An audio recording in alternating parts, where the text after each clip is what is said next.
atrás falar com um grupo de diretores, né? E o Roberto Setúbal, soube que estava lá, desceu e veio conversar. Bom, ele perguntou de tudo.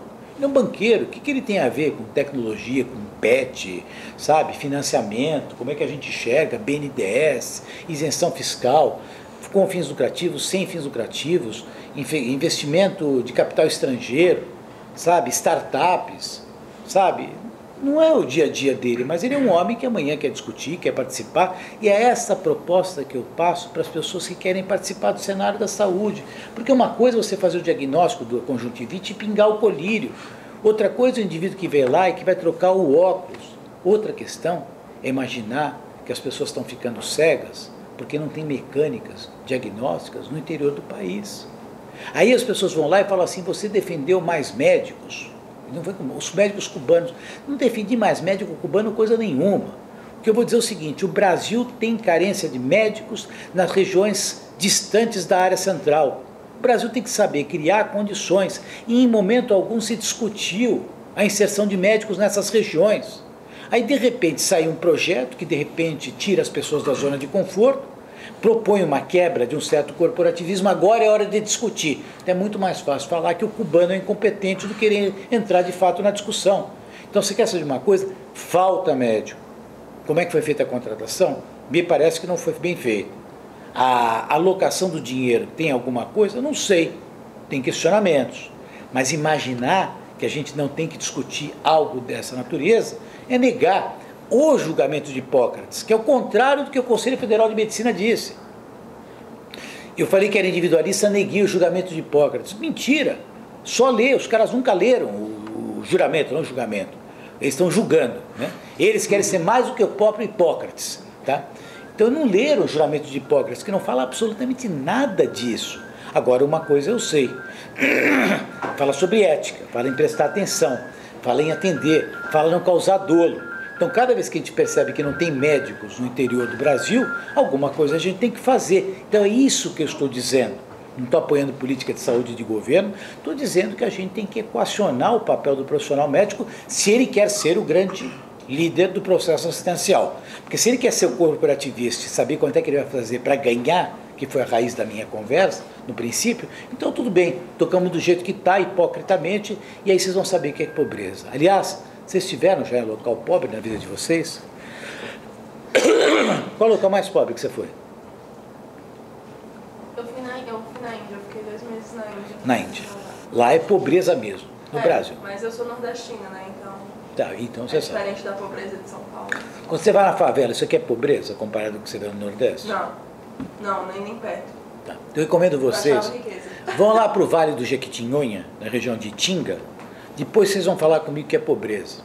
O cara pisa uma vez aqui na favela, ouve meia dúzia de pessoas, sai, veste uma camisa vermelha, fala que é do PCdoB e está lutando pela igualdade. Igualdade não é aqui não, gente. Favela é local de rico. No Brasil é. Favela é local de rico.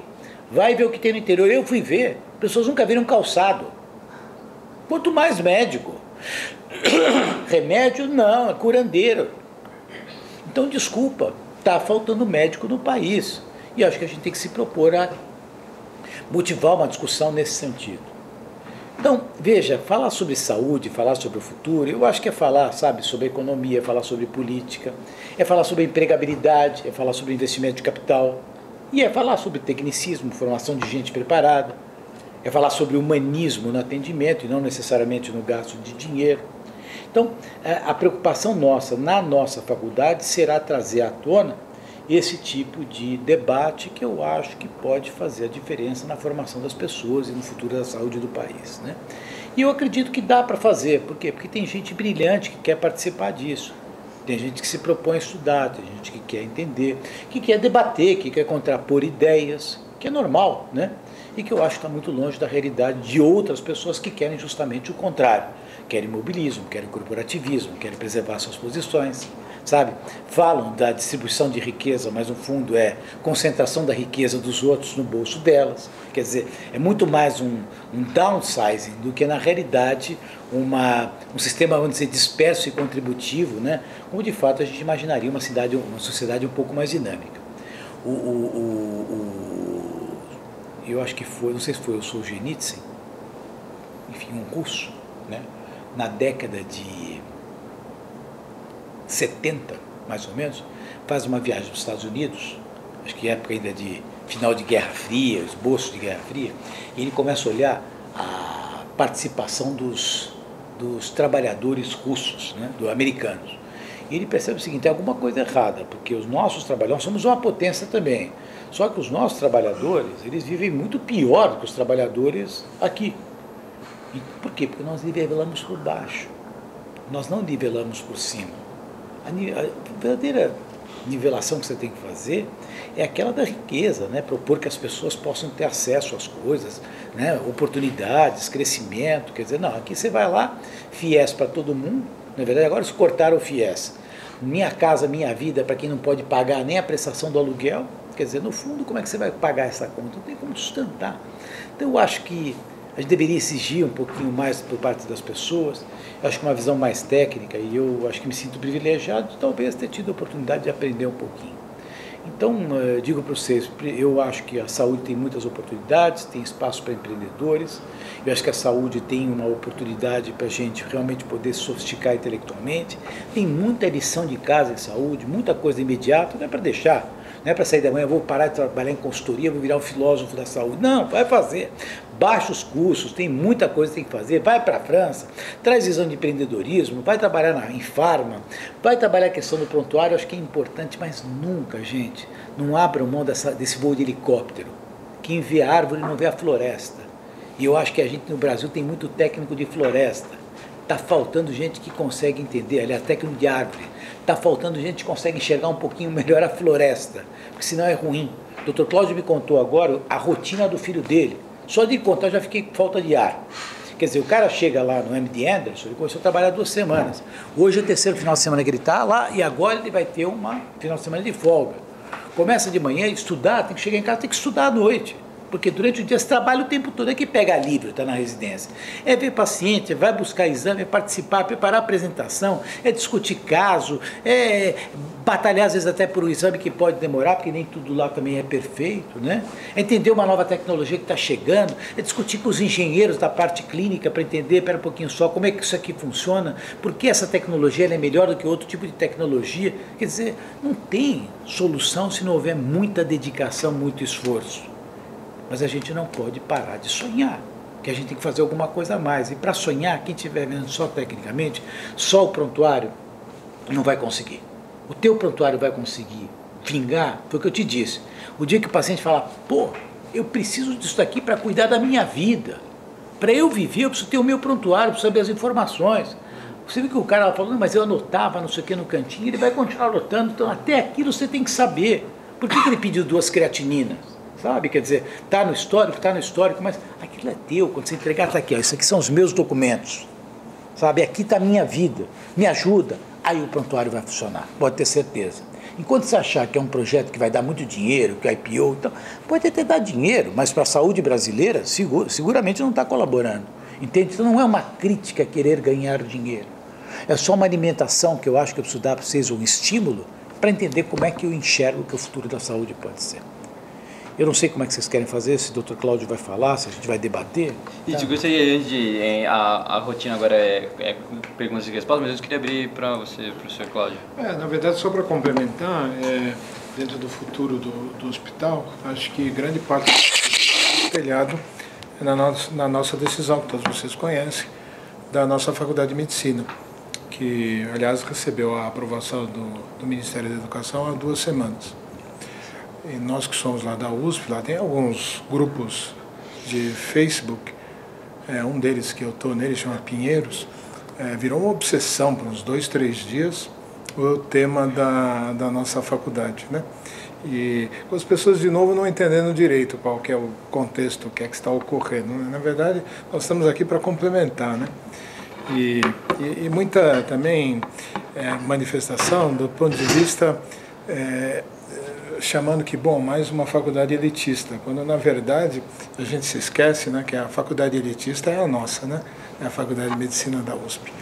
E mais uma faculdade paga, a gente esquece que a Faculdade de Medicina da USP é paga e muito bem paga, só que não pela gente, né, e sim pela sociedade como um todo. Mas a ideia principal da nossa decisão, a nossa sensação de que precisaríamos enveredar por esse caminho é justamente tudo isso que o Cláudio colocou. O aluno de medicina, na sua formação tradicional, ele passa realmente ao largo dessas questões.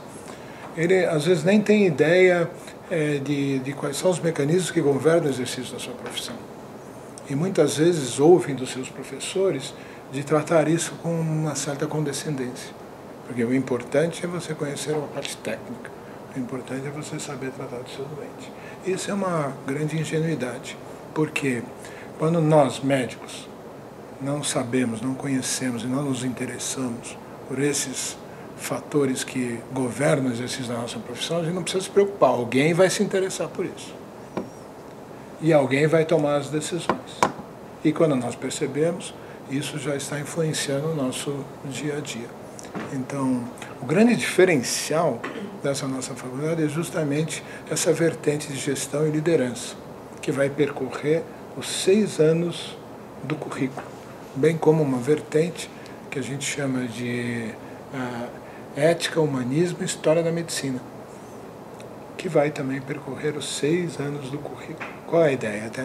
A ideia é formar médicos que não sejam apenas bons médicos, porém que consigam influenciar as políticas de saúde dentro do nosso país, mesmo no seu na sua micro-rotina, mesmo no seu dia a dia. Nós somos, embora a política não seja tudo, a política também é tudo. Tudo que a gente faz tem política no meio, inclusive numa consulta médica. E também a gente assiste com um pouquinho de preocupação a dificuldade que nós temos na representatividade médica no nosso país, que é antiga, que não é antenada e que muitas vezes beira o corporativismo, como o exemplo que o Cláudio citou da questão de prescrever óculos. Eu, como pediatra, cito o exemplo da Sociedade Brasileira de Pediatria, cuja principal bandeira é PSF com pediatra. Então, eles não entenderam nada, né? Eles não entenderam nada qual que é o conceito do PSF. Porque o conceito do PSF é o médico de saúde da família, que ele vai atender as demandas que vão desde da criança pequena até o idoso, né? E por que eles querem PSF com pediatra? É uma garantia corporativista de emprego. Então, de certa maneira, os jovens, né, têm que começar a caminhar dentro do exercício da sua profissão de uma maneira mais completa, de uma maneira mais ampla. E entendendo que a medicina é longe de se esgotar com o fato de você atender e exercer a sua questão técnica adequadamente, como em média, por exemplo, os profissionais formados pela nossa faculdade, pela Escola Paulista, eles são excelentes médicos. É quem nós contratamos no nosso hospital. E estamos para lá de satisfeitos com a sua qualidade técnica. Entretanto, a gente enxerga uma lacuna muito grande nessa questão. E é isso que nós estamos querendo inovar. Formar profissionais que não apenas sejam diferentes, como influenciem o mercado e influenciem também todo o aparelho formador, no médio e no longo prazo. Então, era isso que eu queria complementar. Muito obrigado. Então, está aberto para perguntas, para direcionar. Alguém tem alguma pergunta para iniciar? Eu posso começar. Queria primeiro dizer parabenizar vocês pelo trabalho, pela presença aqui, dizer como eu estou aqui na Fundação desde 97, e eu fui membro de um comitê executivo que ajuda a diretoria a organizar a Fundação. Eu participei de muitos processos seletivos, inclusive algumas pessoas que estão aqui, eu estava na banca que selecionou. E tive uma felicidade muito grande quando, a partir de 2007, 2008, o Conselho da Fundação Estudar percebeu que o tipo de jovem que está sendo apresentado, diferente da década de 90, sobretudo, é um jovem que quer ganhar dinheiro, ele quer empreender para um fim de sucesso pessoal, financeiro, de realização, mas ele também está preocupado em conseguir ajudar a sociedade. Essa geração Y, que está um pouco caracterizada na Fundação desde 5, 10 anos para cá, é uma geração que quer tentar juntar muito os dois lados.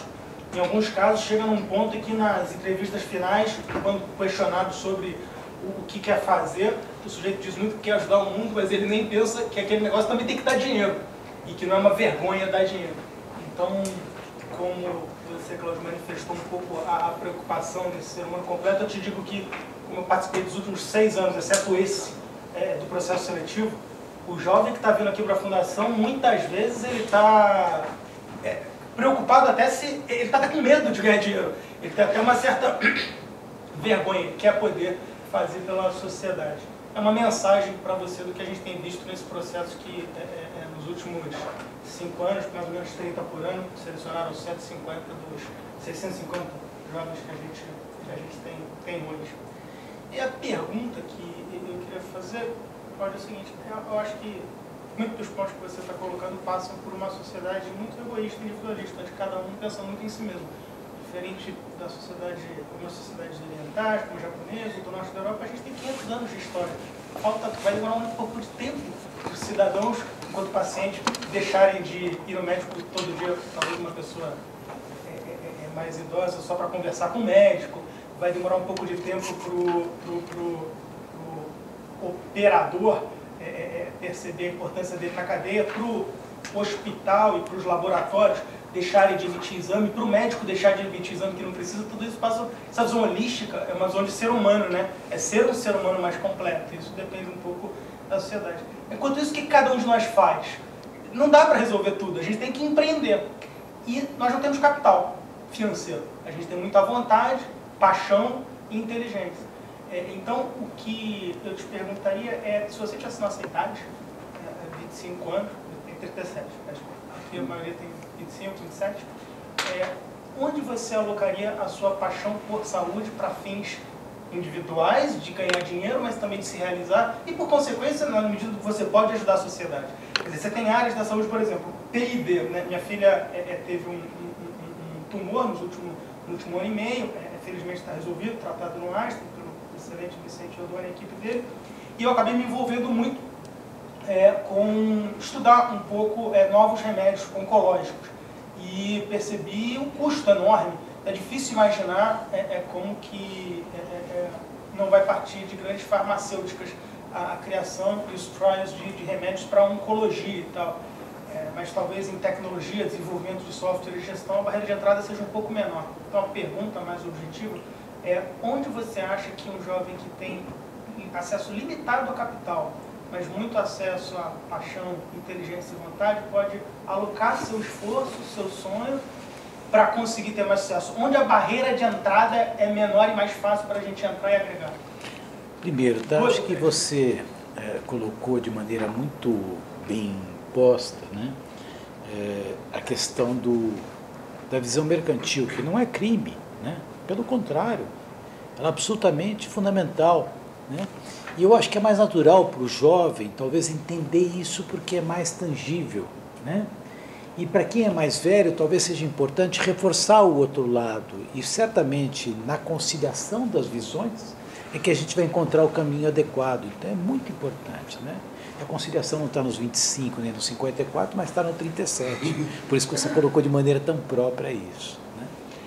E eu digo, sabe, que realmente até ter esse entendimento, eu só não acredito que vai demorar tanto tempo assim, né? Porque hoje, né, quando era menino, a gente ia para Santos passar férias, né? E a gente falava com meu pai de quinta-feira. Por quê? Porque quinta-feira? Porque tinha que ficar do lado do telefone, né? Não tinha outro jeito de falar, né? Então, quinta-feira, entre 6 e 8, minha mãe falava: você me liga, o meu pai dizia para minha mãe, e a gente se despedia, né? Aí descia lá no canal 5, né? Andava 2 quadras, por quê? Porque lá tinha o telefone público, que não tinha em qualquer lugar, né? E o telefone público tinha um detalhe: quando você falava pela auricular, o cara escutava, só que o seu Manuel do bar não queria, porque ele queria vender as fichinhas, né? Que ele tinha um repasse, inclusive, porque não tinha onde comprar, só ele tinha as fichas, né? Que você podia comprar mais barato, você comprava dele. Aquilo custava para ele 30 centavos, ele vendia por R$3,50. E não adianta você querer comprar, porque rapidamente acabava as fichinhas da telefônica que ficaram no centro da cidade. Que mundo diferente do nosso, né? O de hoje, né? Mas o meu pai, a gente ligava, estamos utilizando, porque avisava para ter certeza que ele estava lá, senão desperdiçar os R$3,50, que era o dinheiro da ficha. Você começava a falar, a mãe falava assim, fala rápido, fala rápido. Por quê? Porque senão ia cortar a ligação, né? Olha o mundo que a gente vive hoje, né? Nós estamos aqui conversando, daqui a pouquinho meus filhos estão acordando em Miami, FaceTime, tá? Não são eles. E, pai, quer ir para a praia? Pai, olha o que eu comprei, pai, não sei o quê. Estou quase pegando meus filhos do outro lado, né? O filho dele está morando em Houston, tá? Hoje ele vai falar umas 3 vezes com o filho. Se morasse em São Paulo, talvez ele não falasse o tempo todo. Mas, concorda? Quer dizer, se morasse em São Paulo, às vezes você nem fala tanto, mas o cara está fora, você fala até mais. Então, eu acho que essa velocidade a gente tem que fazer ela acelerar. Não há tempo para a gente esperar muito isso. Onde é que tem espaço mais rápido? Eu acho que tem uma área que vocês dominam com uma facilidade. É incrível, né? Você dá na mão de um cara desses um Excel. Você brinca com o Excel, né? Projeta, ele coloca na perenidade, joga os números para cá, põe, aplica, não sei o que e tal. Eu olho aquilo lá e falo, pelo amor de Deus, como é que consegue fazer tudo isso? Eu acho que tudo que envolve planilha de dados e informação, tá? Vocês foram criados num cenário que nós não fomos. Isso é tão útil, gente, isso é tão útil para tomada de decisão. Mesmo para pessoas muito experientes como eu, que hoje já com tantos anos trabalhando, tem que me considerar experiente. Não sei se sou sábio, se sou inteligente ou preparado, mas experiência eu tenho. Eu não saberia fazer nada. Se tivesse um cara como você trabalhando comigo, sabe, contando os problemas e as dificuldades, essa juventude lida com isso, com essa busca da informação, que a nossa geração já não faz. E talvez nem até atua, porque da tua para eles também já tem uma diferença, né? Então, a recomendação que eu daria é trabalhar nessa vertente. Eu acho que isso é onde talvez você tenha menos resistência, até porque os outros não saberão como fazer. Eu não acredito em grandes vencedores que são protagonistas de coisas que não conhecem. É difícil. Sabe, você não pode dar para ser teu sócio. Cláudio, tem um negócio super legal, me ajuda a fazer. Eu vou lá e coloco dinheiro na tua iniciativa. Tá? É muito difícil que eu seja um mensageiro daquela proposta, por mais que eu acredite, porque você, para poder falar verdadeiramente, é gozado, né? Eu fiz um curso uma vez, Cláudio, desculpa que eu repita coisas que a gente sempre fala, sobre liderança, né? Na minha casa nunca teve cachorro, animal, não sabia que era isso, né, quando menino, né? Família de imigrantes, né? Meu pai, quando muito, podia lá comprar para a gente estudar, eu estudava em boa escola, tudo, fiz tudo direitinho, né? Mas não tinha outra coisa. Então, animal em casa a gente não tinha, né? E eu fui para um curso de liderança, fui explicar isso em inglês, né? E eu estava numa arena cheia de cavalo, né? De repente um cavalo chegou e passou a crina aqui nas minhas costas. Eu falei, pera, calma. Precisa aprender, isso é liderança. Pô, o cavalo não fala, mas o cavalo sente o que você está falando. E eu peguei um treinador de cavalos, um americano, que mora aqui em São Paulo, e o cara falou para mim, o cavalo pode ser o mais violento do mundo. Quando eu olho para o cavalo abaixa e faz o que eu mandar ele fazer. Ele sente o que eu estou querendo dizer. O que eu quero dizer para vocês é o seguinte, quando a gente fala com alguém, a pessoa sabe que a pessoa está sendo honesta no que ela está falando. Ela sabe. Você imagina eu falar sobre o prontuário? Posso dar para você as bases, você entende? Mas o conhecimento, a busca do resultado, a informação, esse mundo é de vocês, gente. Vocês foram educados para isso. Sabe, eu dou para você uma lição de casa sobre recursos de saúde, você vai para a tua casa, no final do dia você me telefona, Cláudio, já tenho grande parte dos dados, não é assim? Você quer se encontrar hoje? Hoje não dá. Amanhã, se tão rápido, você está esperando para quinta-feira da outra semana.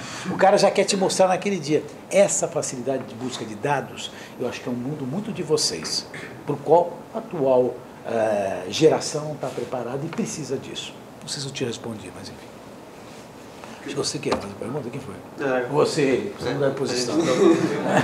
Primeiro eu gostaria de falar que eu gostei muito da proposta de vocês, porque como médico recém-formado eu realmente senti falta dessa questão de liderança e empreendedorismo. Acho que o Lucas deve concordar comigo que na faculdade... Não apenas isso, a falta da própria discussão do mercado de trabalho, né? Pediatria, cardiologia, cirurgia cardíaca, e vai por aí afora, né? Como é o mercado de trabalho? Como é o contexto hoje, como é o contexto futuro? Até porque, para aqueles que não estudam medicina, né, o sextonista de medicina tem o hábito de escolher a especialidade baseado no que ele está vendo, que é o dia de hoje. E ele esquece que ele vai estar no auge da sua profissão. Medicina é uma daquelas poucas que ficar velho é melhor, tá? Para os demais, sorry about that, é a única. O médico velho, como o Vicente Odoni, ele é melhor que o médico jovem. Porque na medicina precisa da bagagem, precisa da experiência, mais do que tudo, precisa do histórico de vivência com os pacientes. Né? Vou fazer um parênteses em linha com o que o Dr. Cláudio está falando. Tá? Quando eu era menino, tá? E estava na época que eu estava para escolher minha especialidade, a figura da época era o professor Adib Jatene. Ele era o grande médico, né? Todo mundo, quando falava um médico, o doutor Adib. Tanto que na minha vida eu sempre falei, será que um dia eu vou ser uma figura como o Adib Jatene, né? E a única coisa é que eu cuido de olhinho, ele cuidar de coração, que é mais importante. Hoje eu percebo que os olhos às vezes são mais importantes até do que o próprio coração, né? Os olhos sentem coisas que o coração muitas vezes não percebe. Às vezes até o contrário. Eu vou corroborar com a história do meu pai, né? Que o meu pai era um bruto intelectual. Era um professor aposentado da faculdade. Ele, no fim de vida, ele teve todo o livro de medicina de problemas de saúde. Porém, aquele que o incomodou e o atrapalhou e o deprimiu, acima de tudo, foi a degeneração macular. Então, você sabe, quer dizer, naquela época era o doutor Jatene, né? Então só se falava, o filho dele, Marcelo, é meu colega de turma, é meu amigo, que dávamos plantão juntos, somos amigos até hoje, né? E transplante cardíaco, né? Bom, a verdade é o seguinte, a cirurgia de revascularização do miocárdio, que era a grande cirurgia, foi substituída pelos stents. Quer dizer, raramente você tem uma revascularização. Se amputou em 75% o mercado. Olha só, olha que loucura, se eu por acaso, naquela época que eu fazia opção, você tem que virar para o indivíduo, eu vou fazer cirurgia cardíaca, deixa eu falar o seguinte, senhor. Está desaparecendo. Aqui eu gosto de resolver problemas do coração. Então vai fazer medicina intervencionista, faz cardiologia intervencionista, é outro modelo. A tecnologia está levando para isso. Oi? Por coincidência, o Ligor vai fazer cardíaco, foi em empresa do Marcelo. Do Marcelo? Ele é um amigo meu, você não fala para mim, estudamos juntos. Então, quer dizer, quando você vai fazer isso, você precisa saber exatamente, senão você pode amanhã não ter trabalho. Não há problema nenhum de fazer uma coisa ou fazer outra, mas tem que saber exatamente qual é o papel que esse indivíduo vai ter. Tá? Eu tenho um sobrinho que estuda lá na Faculdade de Medicina, o Marcos Lotenberg, não sei se vocês sabem quem é, quintoanista, né? E eu falei para ele, dá uma olhada, o que você está fazendo, porque de repente você é capaz de escolher uma especialidade que amanhã pode não existir. E tem outras oportunidades e coisas que estão surgindo. Medicina intervencionista é uma coisa muito importante, quer dizer, com essa convergência tecnológica. Então, o que o Cláudio falou agora é uma realidade, né? E talvez a grande vantagem até do próprio hospital é como ele tem as tecnologias não só antes, mas que funcionam, né? Porque se você vai no sistema público hoje, você não consegue funcionar. Eu tenho um colega nosso, que é um clínico, falou, eu não volto lá, no hospital que ele frequentava. Eu peço uma ressonância, são 2 semanas. Olha que desperdício. O cara fica deitado na cama, ele está em casa, manda para casa, espera a ressonância final, ele fica no hospital, ocupando um leito, né? Então são coisas, são incongruências. Imagina o que isso onera, o que desperdiça. Não onera só o tratamento, mas aquele indivíduo que podia estar trabalhando na espera de um procedimento. Quer dizer, o hospital é o local para tratamento de agudo, de coisa grave, não para paciente de longa permanência. Desculpa, te cortei. Vai. Não, tranquilo. Agora, voltando à dúvida, então eu queria saber o seguinte, eu enxergo a faculdade de medicina como 20% a faculdade e 80% o recurso humano que está lá. Se a USP hoje é uma boa faculdade, se a Escola Paulista são boas faculdades, eu acho que é por causa das pessoas que estão lá, e não exatamente do hospital. Qual que é a estratégia de vocês para pegar essas pessoas que iriam para essas faculdades públicas e partirem para fazer a faculdade no Einstein, por exemplo? A primeira coisa é o sistema de vestibular que a gente vai ter, onde a gente vai fazer um vestibular tradicional, com uma instituição idônea, de boa qualidade, que é a PUC. Tá? A segunda questão é que é um sistema de seleção onde você vai fazer também entrevista, tá? Onde você vai simular cenários e ver se as pessoas têm vocação por conta disso. O Dr. Cláudio viajou, eu depois quero só encerrar e falar alguma coisinha a respeito dele, tá? Já que no fundo ele foi o nosso vínculo para vir aqui, nosso elo, né? Mas essa vai ser a forma. Terceiro, tá? Nós estamos escolhendo pessoas e dando para elas, estamos tentando montar uma base de 20% de bolsas, tá? Essas bolsas, a ideia é que elas sejam utilizadas na integralidade e que depois elas sejam respostas. Não é que o indivíduo ele não vai ter que pagar isso com juros, não é isso, mas ele vai ter uma responsabilidade no futuro devolver, não para nós, mas para que alguém mais possa ter o mesmo tipo de financiamento no futuro. Tá? E estamos buscando profissionais, que são profissionais para capitanear esse processo em termos de liderança, com um perfil e formação diferenciada para poder trabalhar, tanto que, para poder liderar e serem professores, tanto que a nossa primeira avaliação não está funcionando, ela recebeu nota máxima, 5 no IDEP, tá?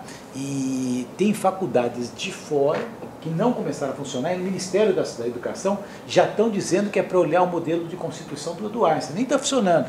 Por quê? Porque usamos um modelo adequado. Agora, certamente é uma experiência nova, é uma nova faculdade, mas o desejo não é uma faculdade que tenha recursos de caráter para ganhar dinheiro, senão para reverter. E eu vou dizer uma coisa para vocês também, que é a história do próprio Einstein, porque, olha, veja, tem que passar para vocês experiência de vida, não é técnico. Vocês podem ler um monte de coisa nas revistas técnicas, tá? Quando o Einstein foi montado, que é uma coisa importante, eu fiz Escola Paulista de Medicina, que é uma boa faculdade, não é a USP, que é melhor, mas difícil de entrar, não sei se é melhor, tá? Hoje eu sou da USP, eu sou da Fundação Faculdade de Medicina, fui levado para lá, tá? Mas fiz uma boa faculdade, participo de uma elite, digamos, de pessoas que entraram numa boa faculdade, tá? Quando o Einstein foi fundado, tá?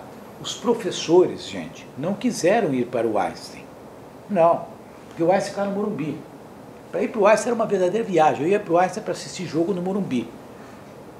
Tinha estádio. Esse é um defeito que ele tem. Tinha um estádio de um lado e tinha tinha um estádio e tinha um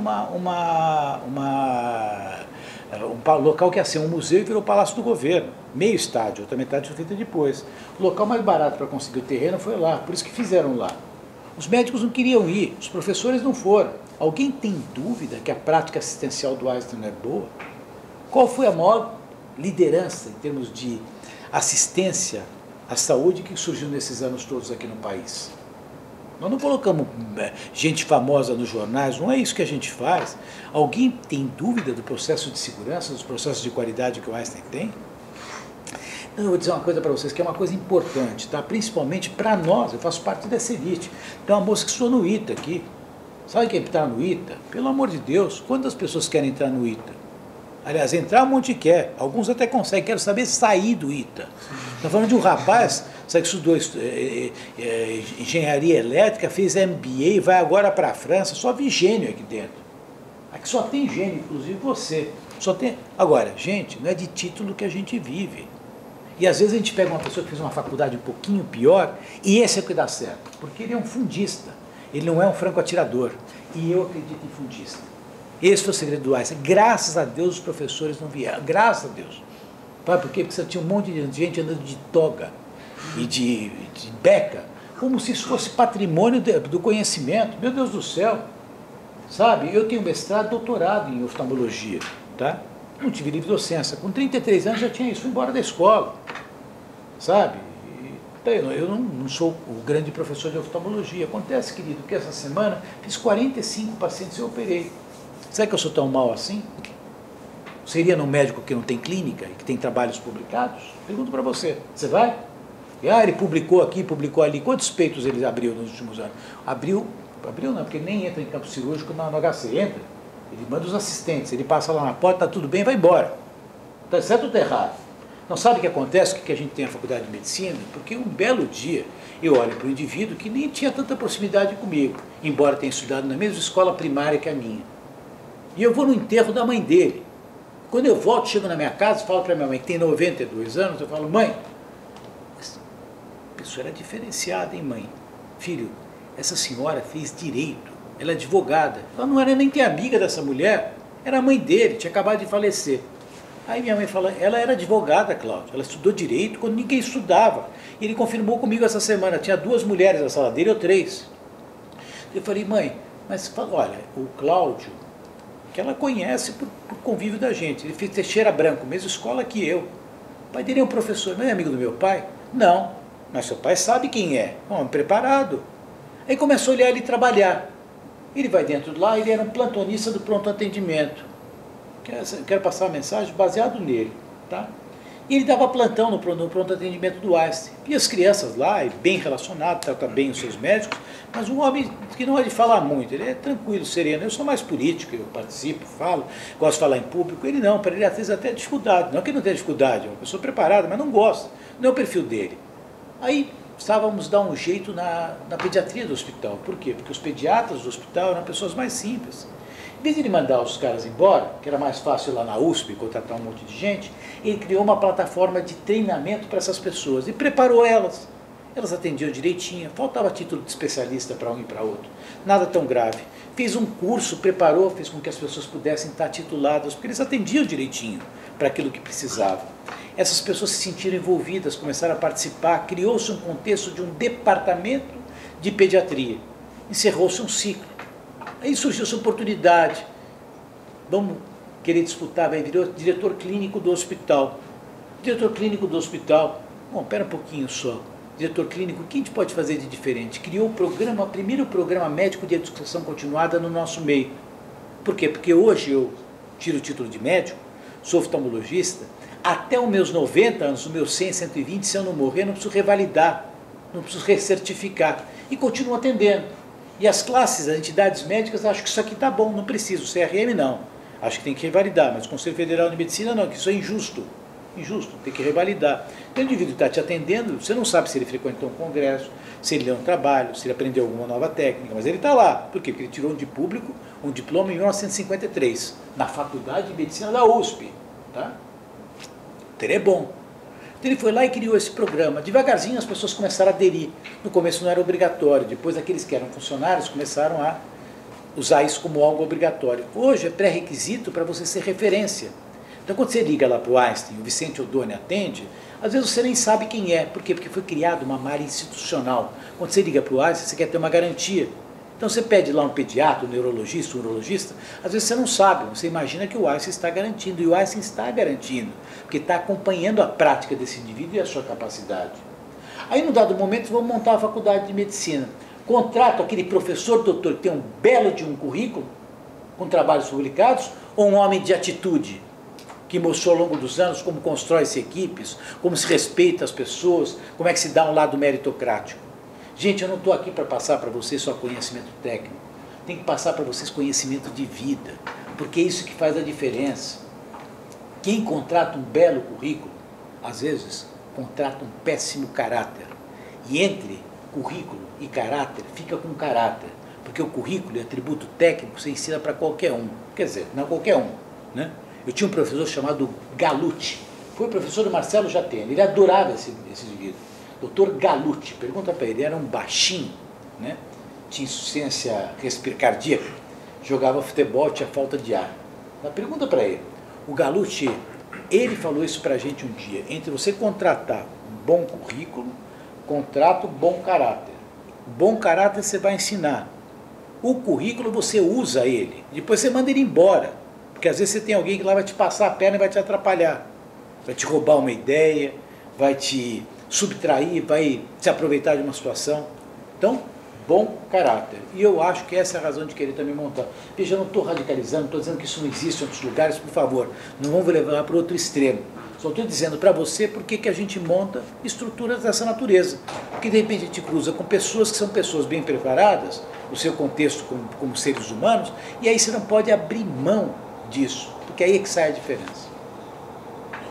Queria só uma observação em seguida de pergunta que, honestamente, eu não sabia da iniciativa da faculdade tão profundamente e desde o ano passado foi quando a gente começou a empresa, assim, eu me sinto muito representado como jovem as ânsias que a gente tem e o que a gente quer mudar por esse tipo de atitude e criação da faculdade, porque tem muito corporativismo, como vocês falaram, e o próprio corporativismo igual a gente está aqui, se fosse para continuar na mesmice, para defender como está, nem vocês estariam aqui no sábado de manhã. Então, eu me sinto mesmo representado o que a gente está querendo, como jovem mesmo, fazer, que realmente precisa fazer isso.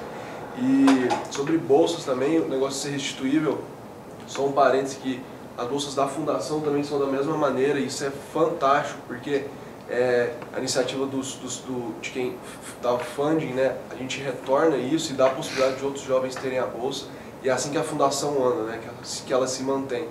Eu um dia vou trabalhar e vou ter capacidade de retornar isso e dar a possibilidade que eu estou tendo para outro jovem. No INSPER também é assim que é a faculdade que eu faço. E você tinha, aí agora entrando na pergunta, você tinha comentado no evento do LIT que o Einstein provavelmente vai mudar bastante a maneira de remuneração para realmente não remunerar mais pela incompetência, mas sim pela competência. Falou que isso vai mudar profundamente.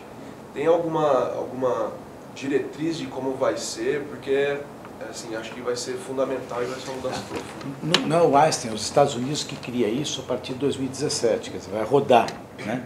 Você vai receber um dinheiro, você vai ter que tratar com aquele que no fundo já foi uma mescla de capitation, né? Com um sistema de remuneração de pay for performance, né? É o contrário do fee for service, tá? Onde você vai ter que ter uma responsabilidade. A diretriz, eu acho que não é algo que você vai montar através de decreto, mas fundamentalmente se preparar para um cenário, onde você vai estar mais preparado para poder saber sobre o que você está conversando. Então, quer dizer, quando eu vou sentar com você, tá, hoje, um dos grandes desafios que a gente tem é o que eu estou negociando se eu não tenho o controle exato dos meus resultados, né? E existe uma grande deformidade no sistema para poder trazer esses resultados. A gente tenta montar, mas às vezes, por uma coisa chamada epidemiologia, por comorbidades, quer dizer, doenças que se associam. Ah, não, eu trato uma pneumonia por tanto, mas uma pneumonia que você trata por tanto, às vezes é um indivíduo que é um velhinho, mas tem pneumonia em diabético que é muito mais caro, né? Tem pneumonia com paciente que tem pneumonia e tem hipertensão arterial ou tem insuficiência cardíaca. Essa pneumonia certamente é mais complexa do que um jovem que tomou uma friagem, entre aspas, e pegou uma pneumonia que dava até para tratar em casa. Então, eu acho que nós estamos criando mecânicas para fazer isso. A implantação do Cerner é o primeiro caminho. Nós não quisemos falar muito, porque tinha o pessoal da Intersystem, estava lá e a gente não quis criar um cenário de debate, se um sistema melhor que o outro, não era isso naquele dia, né? E a outra coisa é trabalhar com uma prática organizada. Quer dizer, nós queremos que as pessoas, os atores, os médicos, eles entendam que está mudando a mecânica remuneratória e que eles vão ter que trabalhar possivelmente de uma forma um pouco mais mensurável, comparável e mudando práticas, né? Porque não adianta eu falar que na minha prática funciona bem assim. Eu vou lá, faço um transplante de córnea, ou vai super bem, só que meu transplante custa 30 contra outro que faz o mesmo transplante custa 5. Tem alguma coisa de errada, né? Não é verdade? Quer dizer, pelo menos num contexto de uma sociedade maior, você tem que tentar responder o porquê. Talvez esses 30, para você que você pega casos sempre complexos. Isso também existe, é verdade. Então vamos ver se de fato é isso. Senão, de repente, não faz sentido. A gente fez algumas iniciativas já, né? Tinha um processo chamado Operação Feedback, que eles pegavam uma curva, né? E falavam assim, olha, uma cirurgia de catarata, justamente fizeram na minha área, né? Ela está custando em média tanto, tá? Então, quem está do lado de cá está colocando esse insumo. Quem está do lado de cá está colocando menos esse. Olha, deve ter um jeito no meio que dá para vocês conciliarem, através das práticas de vocês, no mesmo ambiente, com o mesmo aparelho, com o mesmo perfil de paciente. Então, essa discussão, acho que é uma discussão que a gente está fazendo para ter uma prática, que você não consegue fazer isso sem o médico estar envolvido, né? Imagina, quer dizer, o médico ele tem uma autonomia, ninguém quer mexer com a autonomia médica, mas ele tem que estar consciente do que ele está fazendo e que é bom para o paciente. Não é fácil, mas consegue. Alguém teria mais alguma pergunta? Está chegando no tempo final. Eu tenho. Você é uma dessas cearenses que estão tomando de assalto o ITA? Você é de Fortaleza? Sou de Fortaleza, sim. Você sabe que nós temos uma neurologista, Gisele Sampaio, os pais são professores, ela é cearense. E ela é um show, ela veio para cá e ela disse que tem uma tristeza muito grande que deixou o Ceará. Falei, por quê? Ah, porque eu não... Falei, olha, quantas pessoas vieram de Fortaleza e depois você treinou? Verdade. O Atlas da Saúde da cidade de Fortaleza, quem fez? Eu. Você acha que você ajudou mais Fortaleza estando lá ou estando aqui? Isso também é filosófico, o que eu quero que vocês pensem. Às vezes a gente acha, sabe, quer dizer, para mim, eu estou repetindo porque eu tenho muita admiração por ele, tenho muita mesmo, tá? Acho que o Cláudio é uma pessoa assim, um líder, tá? Agora estava feliz, ele me contou a alegria dos filhos dele, eu quero ter para os meus filhos a alegria que ele está passando do filho que está morando fora, tá? Eu pedi para ele para não ser professor na USP, não sei, ele continua lá, tá? Mas eu falei, Cláudio, você precisa fazer uma faculdade, sabe por quê? Porque você tem que nos ajudar, nós temos obrigação de fazer mais uma faculdade de bom padrão, o Brasil precisa, tem uma obrigação, por favor, fica com a gente. Agora, será que eu teria ajudado mais a saúde do país ficando na escola paulista, ensinando mais catarata?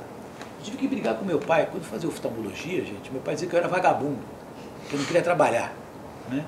Hoje, cada vez que eu penso isso, ele deve estar se mexendo lá no túmulo, porque não era o caso. Entende? Nós temos a obrigação de dar exemplo, de formar gente, de sair de centros. Você tem que voltar lá, um dia você tem que montar a sua fundação em Fortaleza, que é um local importante no país. Já deve estar nos teus sonhos, como você sorriu agora, deve estar nos teus sonhos. Você tem que falar, pera, como eu vou fazer lá, eu saí de lá. Essa sensação de orgulho, o Brasil pode dar certo. O Brasil pode dar certo. Com certeza, a gente tem oportunidade, sabe? O Brasil tem chances. É nossa responsabilidade. Vai lá, faz a tua pergunta. Tá, não, obrigada. Eu não vou repetir todo mundo porque a gente está com um tempo meio restrito, então eu vou direto à pergunta.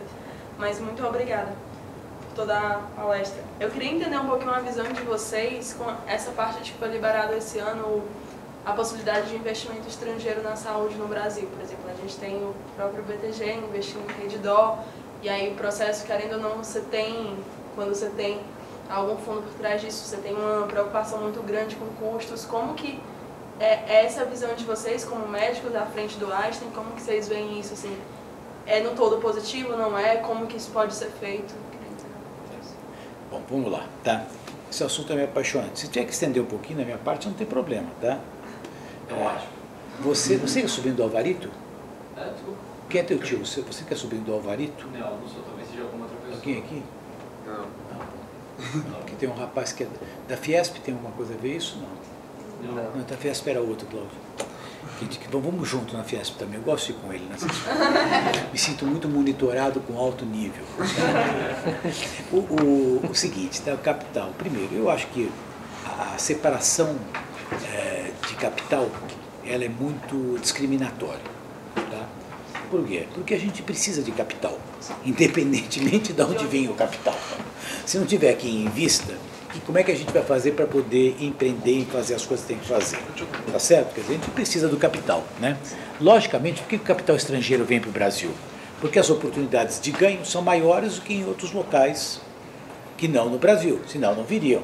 Quer dizer, isso era muito evidente até uns 8, 9 meses atrás, agora a coisa já não está a mesma coisa, né? Mas a gente precisa do capital, né?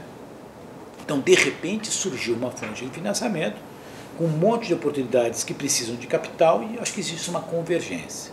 Eu tenho uma preocupação em relação ao capital estrangeiro porque ele tem, por força da sua origem, uma volatilidade maior.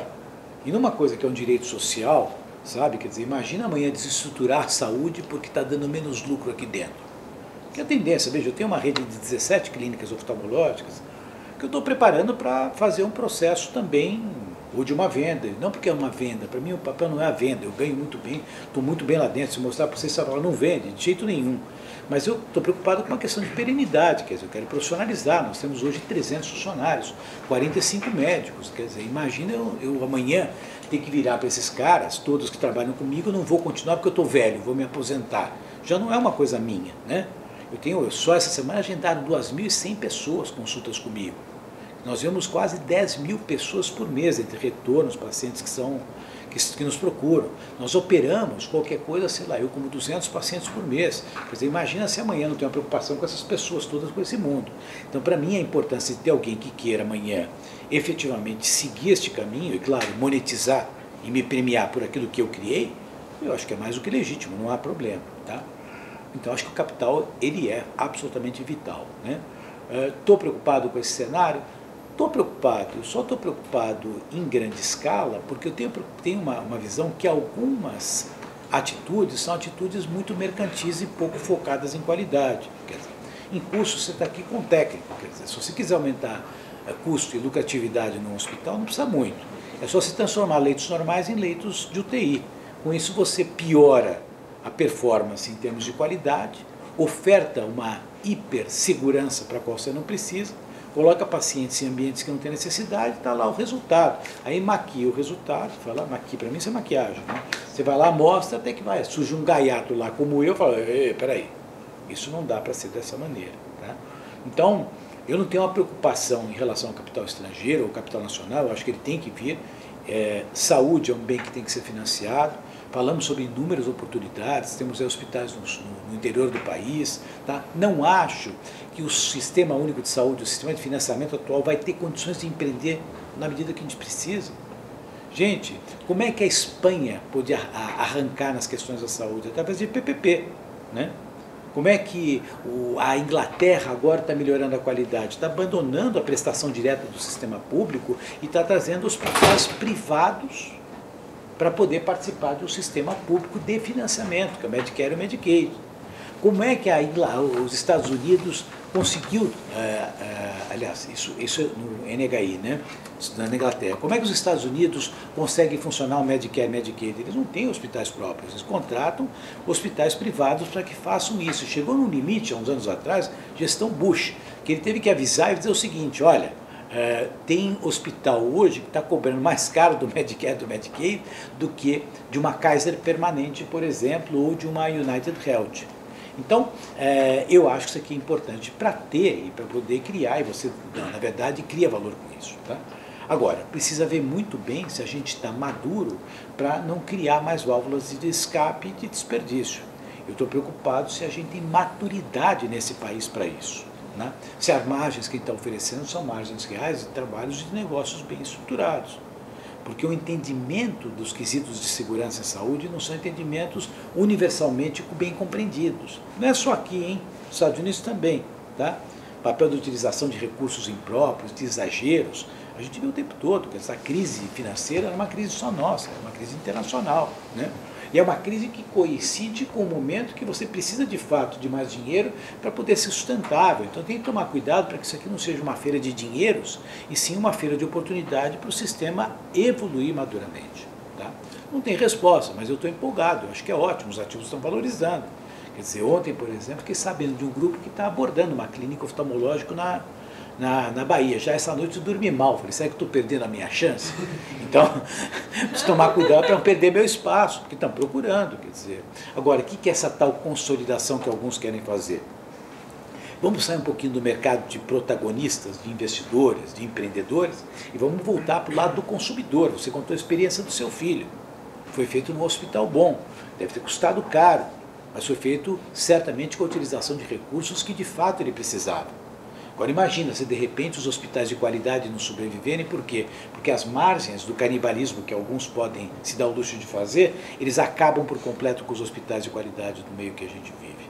Então essa é uma preocupação que eu tenho, então uma preocupação que eu acho que é um dilema que a sociedade vai ter que